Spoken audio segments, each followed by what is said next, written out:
بسم اللہ الرحمن الرحیم رب اشرح لی صدری ویسر لی امری واحلل عقدۃ من لسانی یفقہوا قولی۔ السلام علیکم ورحمۃ اللہ وبرکاتہ۔ وعلیکم السلام ورحمۃ اللہ وبرکاتہ۔ آپ سب پر اس عظیم ہستی کا سایہ ہو جس کی محبت میں خالق کائنات نے اس کائنات کو خلق کیا۔ میں نورین فیصل لٹل بلیورز کے ساتھ آپ کو خوش آمدید کہتی ہوں۔ ہمارا سلسلے وار پروگرام لٹل بلیورز۔ آج جو لٹل بلیورز ہمارے ساتھ موجود ہیں ان کا تعارف سنتے ہیں۔ جی، دانیہ زہرا، بنین زہرا، ہبائے زہرا، جی، نظرہ، سب سے چھوٹی لٹل بلیور جی، ثانی زہرا۔ ماشاء اللہ۔ یہ بچی آج ہمارے ساتھ ہیں، اس گفتگو میں ہمارے ساتھ شامل رہیں گی۔ شعبان کے مہینے کا آغاز ہو چکا ہے، ہم سب اس میں داخل ہو چکے ہیں۔ لاسٹ پروگرام میں بھی ہم نے شعبان کے حوالے سے گفتگو کی تھی اور ہم نے یہ کہا تھا کہ شعبان کا مہینہ اس لیے بھی بہت امپورٹنٹ ہے کہ اس میں تواتر کے ساتھ ولادتیں آتی ہیں۔ کچھ ولادتوں کے بارے میں اور کچھ شخصیات کے بارے میں تو ہم نے گفتگو کی تھی، لیکن چونکہ پروگرام میں کمی کی وجہ سے ہمیں اس کو اختتام تک بھی پہنچانا تھا، تو کچھ ولادتوں کے بارے میں ہم آج گفتگو کریں گے۔ تو ہم سٹارٹ کرتے ہیں ہمارے چوتھے امام، امام زین العابدین علیہ السلام کی ذکر سے۔ امام زین العابدین علیہ السلام ہمارے چوتھے امام، اور ان کے والد کا نام امام حسین علیہ السلام اور والدہ کا نام بی بی شہربانو ہے۔ امام زین العابدین علیہ السلام 35 سال تک امامت کے عہدے پر فائز رہے۔ یہ وہی شخصیت ہے جنہوں نے کربلا کے پیغام کو بی بی زینب سلام اللہ علیہا کے ساتھ مل کر لوگوں تک آگے پہنچایا، نہ صرف کوفہ و شام میں بلکہ اس کے بعد جب رہا ہونے کے بعد وہ مدینہ آئے اور اس کے بعد امامت کے اپنے فرائض انجام دیتے رہے، اس کے ساتھ بھی انہوں نے کربلا کی تشہیر کی۔ امام زین العابدین علیہ السلام کی ولادت کے بارے میں اب ہم جانیں گے۔ جی، دانیہ آپ بتائیں گی؟ امام زین العابدین علیہ السلام کی 2 ولادتیں مشہور ہیں، ایک 15 جمادی الاول اور ایک 5 شعبان 38 ہجری۔ بالکل۔ امام زین العابدین علیہ السلام کی ولادت کی 2 تاریخیں ہیں جو ہماری بچی نے ہمیں بتائی۔ اچھا، جب امام علی علیہ السلام نے، جو ان کے دادا تھے، انہوں نے جب اس نومولود کو اپنی گود میں لیا تب کیا کہا؟ امام علی علیہ السلام کو جب نومولود کی ولادت کی خبر ملی تو انہوں نے سجدہ شکر انجام دیا اور اس بچے کا نام علی رکھا۔ بالکل۔ یہاں پر میں یہ بات بھی بتانا چاہوں گی کہ امام حسین علیہ السلام کے جتنے بھی بیٹے تھے ان کا نام کیا رکھا جاتا تھا؟ علی۔ بتائیے، علی اصغر، علی اکبر، امام علی ابن الحسین علیہ السلام۔ بالکل۔ امام علی علیہ السلام کے بارے میں تو ہم نے بات کی، پھر امام زین العابدین علیہ السلام کا نام تو علی ہے، ان کی کنیت کیا ہے؟ امام زین العابدین کی کنیت ابو محمد ہے۔ ابو محمد ہے، اور ان کے مشہور القابات سب بتائیں گے؟ ساجدین، زین العابدین۔ امام زین العابدین کے جو مشہور القابات ہیں وہ ہیں زین العابدین اور سید الساجدین۔ تو ٹھیک ہے، یہ مجھے بتائیے کہ زین العابدین سے کیا مراد ہے؟ زین العابدین یعنی عبادت گزار کی زینت۔ ماشاء اللہ، بالکل۔ امام زین العابدین اس قدر عبادت کیا کرتے تھے کہ انہیں یہ لقب دیا گیا تھا کہ وہ عبادت گزاروں کی زینت ہے۔ اس لقب کے بارے میں رسول اکرم صلی اللہ علیہ وآلہ وسلم نے اپنے زمانے میں کچھ ارشاد فرمایا تھا۔ رسول خدا نے اپنے زمانے میں ارشاد فرمایا کہ قیامت کے دن ندا آئے گی کہ عبادت گزاروں کا سردار کھڑا ہو جائے تو میرا فرزند علی ابن الحسین صفوں کے درمیان میں سے آگے بڑھ رہا ہوگا۔ بالکل۔ یہ رسول خدا صلی اللہ علیہ وآلہ وسلم نے اپنے زمانے میں یہ اس بات کی جو ہے خبر دی تھی۔ بالکل۔ اب یہ مجھے بتائیے کہ سید الساجدین کیوں کہا جاتا ہے؟ اس سے کیا مراد ہے؟ امام زین العابدین کو سید ساجدین کا لقب اس لیے دیا جاتا ہے کیونکہ وہ سجدہ کرنے والوں کے سردار ہیں۔ اور اس کے بارے میں امام محمد باقر علیہ السلام نے کیا فرمایا؟ میرے بابا نے اپنے حسین نے اللہ کی کسی بھی نعمت کا شکر ادا سجدہ کے بغیر نہیں کیا، اس لیے ان کے اعضاء پہ طویل نشانات، بہت نشانات ہیں۔ بالکل۔ امام محمد باقر علیہ السلام نے یہ ارشاد فرمایا کہ کوئی بھی نعمت جب امام زین العابدین کو عطا ہوتی تھی تو وہ اس کا شکر اللہ تعالیٰ کا شکر کس طرح ادا کرتے تھے؟ شکر سجدوں کے ذریعے. اور ان کے اتنے طویل سجدے ہوتے تھے کہ جو ان کے اعضائے سجدہ تھے ان پر نشانات پڑ جاتے تھے، ایون اس پر گٹھے پڑ جایا کرتے تھے. اور بعض کتابوں میں یہ بھی لکھا جاتا ہے کہ اس قدر ہوتا تھا کہ جو اس زمانے میں اس کو ٹریٹ کرنے والے لوگ ہوتے تھے ان سے اس کی ٹریٹمنٹ ہوا کرتی تھی، اس کو کٹوایا جاتا تھا. تو اس قدر وہ عبادت کیا کرتے تھے. امام زین العابدین علیہ السلام دوسرے اماموں کی طرح خدمت خلق میں بھی مصروف رہا کرتے تھے. تو اس بارے میں ہماری بچیاں ہمیں کیا بتائیں گی؟ جی ثانیہ. امام زین العابدین رات کی تاریکی میں نقاب ڈال کر روٹیوں کی بوریاں اپنے کندھے پر اٹھا کر محتاجوں فقیروں میں بانٹا کرتے تھے. بہت سے خاندان امام کے صدقات سے گزر بسر کیا کرتے تھے. بالکل. اور اس بات کا اندازہ انہیں اس وقت ہوا جب امام زین العابدین علیہ السلام شہید ہو گئے. جی ہبا. امام فرماتے ہیں کہ صدقہ محتاجوں اور ضرورت مند کے ہاتھ میں پہنچنے سے پہلے اللہ کے ہاتھ میں پہنچ جاتا ہے. بالکل بہترین. اس کے علاوہ ہم ذکر کریں گے کہ امام زین العابدین علیہ السلام اس قدر نرم دل تھے کہ ان کے بارے میں یہ کہا جاتا ہے کہ جس سواری پہ وہ سوار ہوا کرتے تھے اس کو کبھی انہوں نے چابک تک نہیں مارا.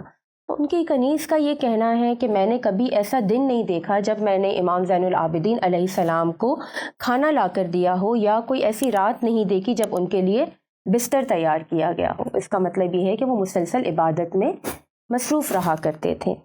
اس کے علاوہ ایک واقعہ ہے جس میں ایک شخص امام زین العابدین علیہ السلام کے پاس آیا اور اس نے امام زین العابدین علیہ السلام پر نعوذ باللہ اس نے تہمت لگائی. اور اس وقت اگر کوئی عام آدمی ہوتا تو وہ کیا کرتا؟ یقیناً غصہ ہو جاتا اور بدلے میں اس پر بھی تہمت لگاتا. لیکن اس وقت امام زین العابدین علیہ السلام نے بہت زیادہ تحمل مزاجی سے اور پیشنس سے کام لیتے ہوئے اس شخص سے اس کی رہنمائی کرنے کے لیے یہ فرمایا کہ اگر تو مجھ پر تہمت لگا رہا ہے شخص اور وہ تہمت سچی ہے تو اللہ مجھے ہدایت دے، اور اگر جو تہمت تو مجھ پر لگا رہا ہے وہ جھوٹی ہے تو اللہ تیری ہدایت کرے، تجھے ہدایت دے. تو کتنا بہترین طریقہ ہے. اور یہ چیز ہمیں بھی یہ سکھائی جاتی ہے، امام کے اس اخلاق سے ہمیں بھی یہ چیز سیکھنے کو ملتی ہے کہ ہمیں کیا کرنا چاہیے کہ اگر کوئی شخص ہمارے ساتھ بدتمیزی کرے، کوئی بھی سامنے سے آپ کے ساتھ مس بیہیو کرے، تو آپ کو کیا کرنا چاہیے؟ اس کا جواب تحمل مزاجی سے دینا چاہیے. ٹھیک ہے. آگے بات کرتے ہیں کہ امام زین العابدین علیہ السلام نے بہت ساری دعائیں بھی ہمیں تعلیم فرمائی ہیں، اور ان دعاؤں کو جمع کیا گیا ہے. اور اس بک کا کیا نام ہے؟ اس صحیفے کا کیا نام ہے؟ صحیفہ سجادیہ اسے کہا جاتا ہے. اس کے علاوہ اسے صحیفہ کاملہ بھی کہا جاتا ہے. اور اس کے علاوہ صحیفہ سجادیہ کی عظمت کی وجہ سے اسے اخت القرآن بھی کہا جاتا ہے، جس سے مراد ہے قرآن کی بہن. ٹھیک ہے. اور اس کے علاوہ اسے زبور آل محمد بھی کہا جاتا ہے. ٹھیک ہے. اب ہم آگے آتے ہیں اور اب ہم جس شخصیت کی ولادت کے بارے میں بات کریں گے وہ ہے حضرت عباس علمدار. تو اب آپ مجھے یہ بتائیے کہ حضرت عباس کی ولادت کب ہوئی تھی؟ حضرت عباس کی ولادت 4 شعبان 26 ہجری کو ہوئی.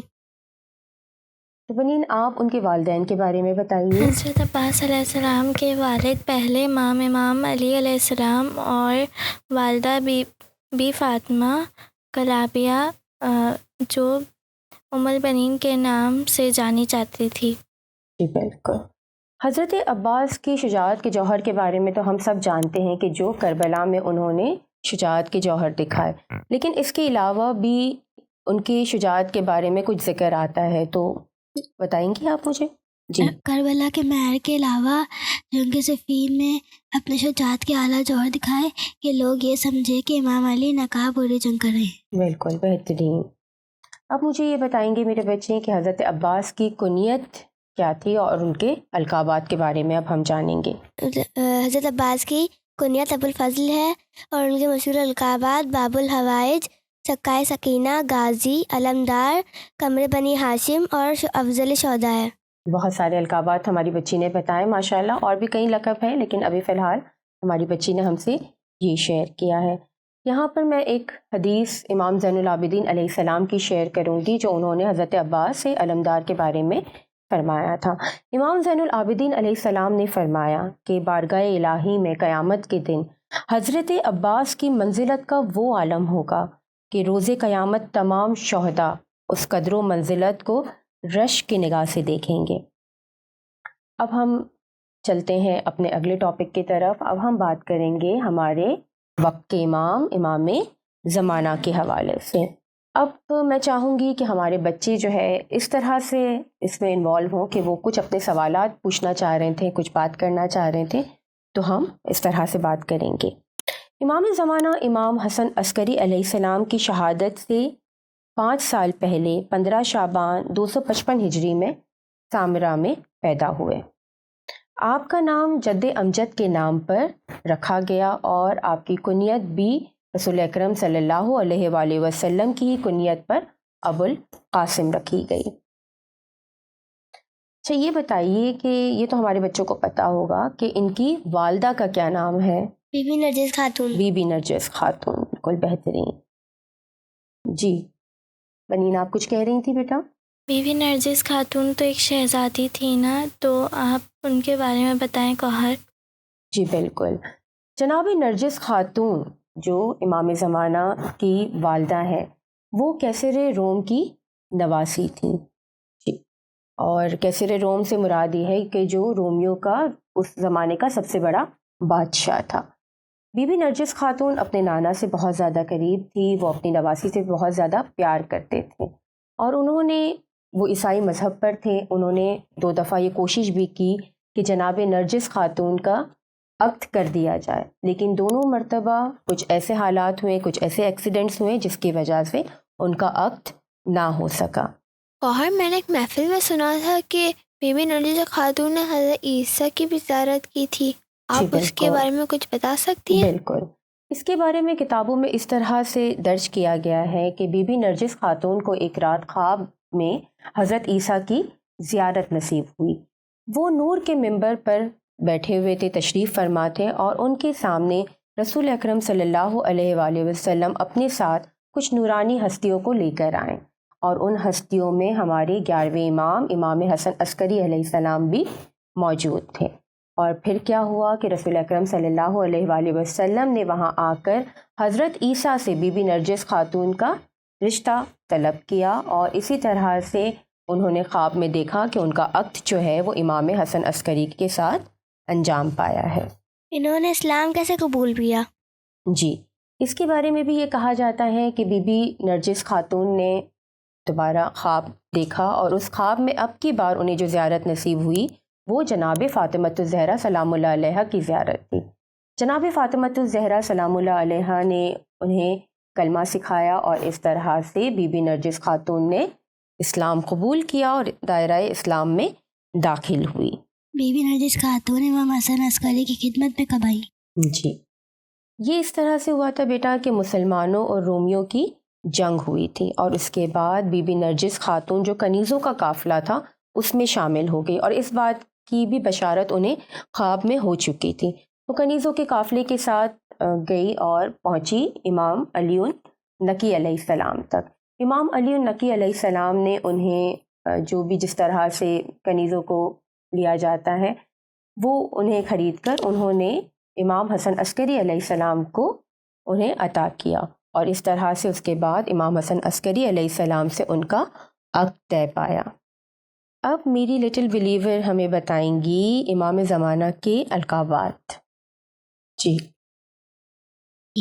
بقیت اللہ, جی حجت قائم. بالکل بہترین. اب ہم بات کریں گے کہ اب جو اپ کمنگ 4-5 دن کے بعد امام زمانہ کی ولادت کا دن ہوگا, تو اس کے حساب سے ہمیں کیا تیاری کرنی چاہیے. 14 شعبان کی رات کو تو ہم شب برات کے حوالے سے اعمال کرتے ہیں, اس کے علاوہ دن میں اور کیا کیا ایسی چیزیں کی جا سکتی ہیں جس سے امام زمانہ کی برتھ ڈے کو سیلیبریٹ کیا جا سکتا ہے؟ نماز امام زمانہ پڑھنا. بالکل, وہ ہمیں ویسے بھی تھرسڈیز کو ادا کرنی چاہیے, جمعے کے دن بھی ادا کر سکتے ہیں, لیکن اس کے علاوہ خصوصاً ہمیں 15 شعبان کو ہی ادا کرنی چاہیے. جی روزہ رکھنا. بالکل, سب سے بڑی عبادت. بہت. جی عید کا جشن منانا, عید کی طرح خوشیاں منانا اور جشن منعقد کرنا. بالکل. امام کا صدقہ دینا. بالکل, اور یہ تو ہمیں ویسے بھی ڈیلی جس طرح ہم صدقہ جب نکالتے ہیں تو ہمیں امام زمانہ کا صدقہ پہلے نکالنا چاہیے, اور اس کے بعد اپنے گھر والوں کا اور اپنا صدقہ نکالنا چاہیے. جی امام کو خط دینا. جی بالکل, امام کے لیے خط لکھنا جسے ہم عریضہ بھی کہتے ہیں، بالکل. اور مجھے لگ رہا ہے یہ ہماری لٹل بلیور کچھ لکھ کر بھی لائی ہیں. جی، یہ آپ نے کیا بنایا ہے فاطمہ؟ کارڈ بنایا ہے. کس کے لیے بنایا ہے یہ کارڈ؟ امام زمانہ کے لیے. ان کو آپ نے کیا وش کیا ہے؟ جی، تو آپ نے کچھ لکھا ہے ان کے لیے، بتائیے. ہیپی برتھ ڈے امام زمانہ، امام مہدی. السلام علیکم یا امام زمانہ، we are waiting for you. جلدی آ جائے، ہم آپ کا انتظار کر رہے ہیں. بہترین. اتنا اچھا میسج دیا ہے ہمارے لٹل بلیور نے کہ ہمیں سب سے زیادہ جو بہترین عبادت ہے وہ ہے ہمارے زمانے کے امام کا انتظار کرنا. اور امام زمانہ کا انتظار کرنا غیبت امام میں سچے منتظروں کی یہی روش ہونی چاہیے. اور ہمیں اپنے گھر والوں کو، بچوں کو، معاشرے کی اصلاح کرنے کے لیے بھی ہمیں کوشش کرنی چاہیے. انہیں بھی یہی پیغام دینا چاہیے کہ ہمیں اپنے زمانے کے امام کا انتظار کرنا چاہیے. اب ہماری لٹل بلیور ہم سے ربائی شیئر کریں گی. جی فاطمہ. شب رات آئی عید کا منظر لیے ہوئے، پہلو میں نور صبح منور لیے ہوئے، گلزار سا میرا میں ہے نرجس نہال آج، دامنے آرزو میں گلے تر لیے ہوئے. ماشاءاللہ، سبحان اللہ. اب ہم نے بچوں کے لیے آج کے اس پروگرام میں ایک ایکٹیویٹی بھی ڈیزائن کی ہے. جیسے ہم نے یہ کہا کہ امام زمانہ کا انتظار کرنے میں کچھ ایسے اعمال ہوتے ہیں جو ہمیں انجام دینے چاہیے، اور خصوصاً شب برات میں ہم وہ اعمال انجام دیتے ہیں. ان میں سے ایک عمل ہے عریضہ لکھنا. تو ہم نے بچوں کے لیے ایک خط بنایا ہے. خط کا فارمیٹ ہے جو ہم آپ سے شیئر کر لیتے ہیں. یہ خط ہم اپنے بچوں کے ساتھ شیئر کریں گے، اور اس میں بچیاں اپنے امام سے جو کہنا چاہتی ہیں وہ کچھ باتیں کہیں گی، اور پھر ہم سنیں گے کہ بچیاں کیا لکھنا چاہتی ہیں. اور اس ایکٹیویٹی کو آپ اس طرح بھی کر سکتے ہیں کہ آپ ہر شب جمعہ لکھ سکتے ہیں، ہر جمعے کے دن لکھ سکتے ہیں، اور اس کی ایک فائل بنا لیں اور پھر اس کو اپنے پاس رکھیں. یہ بھی ایک بہت اچھی ایکٹیویٹی ہے امام زمانہ کی غیبت کے زمانے میں، کہ اس طرح سے ہم اپنی اصلاح کر سکتے ہیں. تو یہ لیجیے آپ.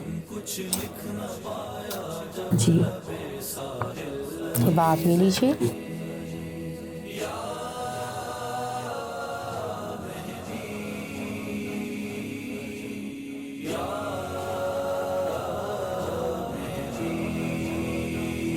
ابھی خامے نے پہلی سطر کی حد پار ہی کی تھی.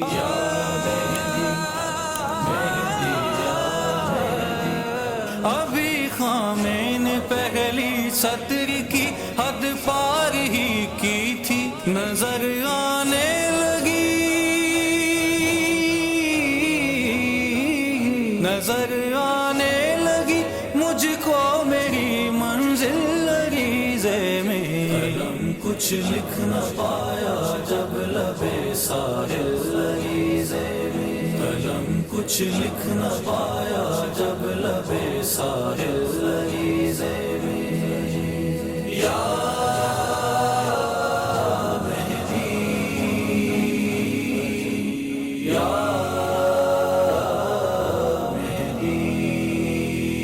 میرے مولا نے ایک ایک لفظ کو بغور دیکھا ہے.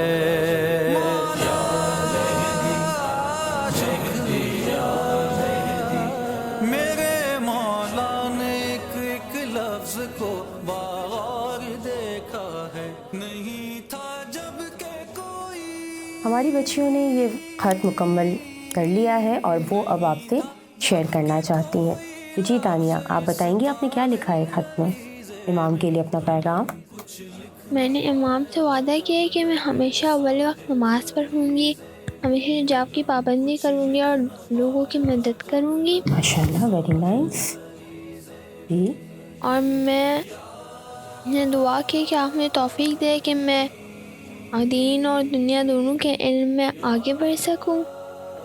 اور میں یہ دعا کی کہ میں ہر سال معصومین کی زیارت پر جاؤں اور ہر سال حج و عمرہ ادا کروں. آپ کا ظہور جلد از جلد ہو جائے تاکہ آپ امام حسین کا انتقام لے سکیں. بہترین. جی بنین، اب آپ بتائیے. میں نے یہ وعدہ کیا ہے کہ میں روزہ رکھوں گی ہر 15 شعبان کو، ماشاءاللہ، اور اول وقت نماز پڑھنے کی کوشش کیا کروں گی۔ بالکل، میں ہر شب جمعہ نماز امام زمانہ پڑھ کر آپ کی ٹیم میں شامل ہونا چاہتی ہوں۔ بہترین، میری دعا ہے کہ آپ کا ضرور جلد از جلد ہو جائے۔ جی ہبا آپ بتائیے۔ میں نے لکھا ہے کہ میں نماز اول وقت پڑھوں گی، بھائی بہن کا خیال رکھوں گی اور روزہ رکھوں گی، ماشاءاللہ، اور میری آپ سے دعا ہے کہ آپ کا ضرور جلد از جلد ہو جائے۔ ماشاءاللہ، میں نے امام سے وعدہ کیا ہے کہ میں نماز اول وقت پڑھوں گی، حجاب کی پابندی کروں گی اور دوسروں کی مدد کروں گی، اور آپ کا جلد ہو جائے، اور تاکہ آپ امام حسین کے قاتلوں سے انتقام لے سکیں۔ اچھا یہ بھی تو آپ لوگ بتانا چاہ رہے تھے کہ آپ بڑے ہو کر کیا بنیں گے تاکہ امام کی ٹیم میں شامل ہو سکیں۔ جی ثانی۔ میں بڑے ہو کے ایک ذاکرہ بنوں گی تاکہ میں لوگوں تک دین پہنچا سکوں۔ ماشاءاللہ، آپ عالمہ بننا چاہتی ہیں تاکہ علم حاصل کر کے اس علم کی روشنی جو ہے وہ دوسرے لوگوں تک بھی پہنچائیں۔ جی ہبا۔ میں بڑے ہو کے پاکستان کی آرمی کے لیے کام کروں گی۔ اچھا آپ آرمی میں شامل ہونا چاہتی ہیں، پہلے پاکستان کی آرمی میں شامل ہوں گی اور اس کے بعد پہلے اپنے ملک کے لیے دفاع کے لیے کام کریں گی اور امام کی ٹیم میں شامل ہوں گی تاکہ وہ امام کی خدمت کر سکے۔ جی میں بڑے ہو کے ٹیچر بننا چاہتی ہوں۔ بالکل بہترین۔ میں ڈاکٹر بننا چاہتی ہوں تاکہ جو بھی مطلب امام زمانہ کی جنگ ہوگی تو امام زمانہ کے جو ساتھی ہوں گے مطلب وہ زخمی خدمت ہو خلق جائیں کے گے لیے، تو جی بالکل، خدمت خلق کے لیے آپ ڈاکٹر بننا چاہتی ہیں تاکہ غریبوں کا بھی علاج کریں، اور جب آپ امام زمانہ انشاءاللہ ظہور فرمائیں گے تو ان کی ٹیم کا بھی حصہ بنیں گے آپ، اور اس طرح سے آپ خدمت انجام دیں گی انشاءاللہ۔ ذہنوں کو کبریا کی طہارت نصیب ہو، عیسیٰ کے پیشوا کی بشارت نصیب ہو، یا رب تجھے حسین کے سجدوں کا واسطہ، یا رب تجھے حسین کے سجدوں کا واسطہ، ہم سب کو باہروے کی زیارت نصیب ہو۔ آپ سب اپنا بہت خیال رکھیے گا، ہمیں اپنی دعاؤں میں یاد رکھیے گا۔ اللہ حافظ۔